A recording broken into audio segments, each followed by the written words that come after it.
On parle à présent des élections américaines. Donald Trump a peu de choses en commun avec les évangélistes, mais le milliardaire républicain qui se disait encore récemment en faveur de l'avortement reporte de plus en plus de voix en courtisant ce groupe décisif à l'approche des primaires dans l'Iowa. Les explications. Accueil chaleureux pour Donald Trump dans cette université chrétienne de Virginie.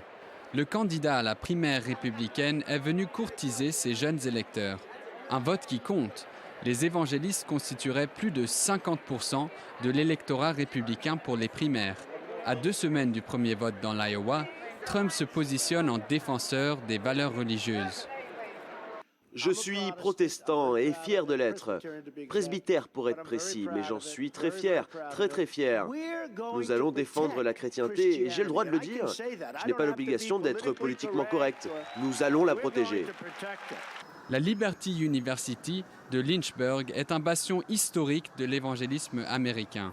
Et même si Trump est plutôt connu pour sa fortune et son caractère sulfureux, ici, beaucoup affirment se reconnaître en lui.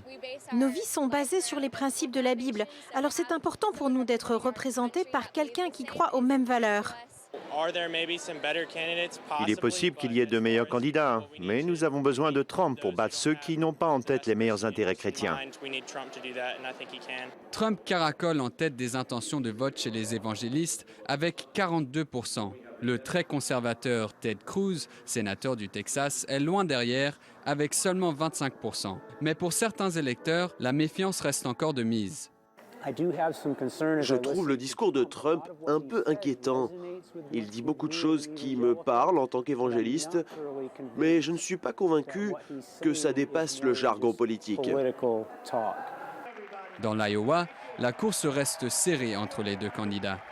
Mais pour Donald Trump, l'appui des conservateurs chrétiens pourrait être décisif lors de la primaire le 1er février prochain.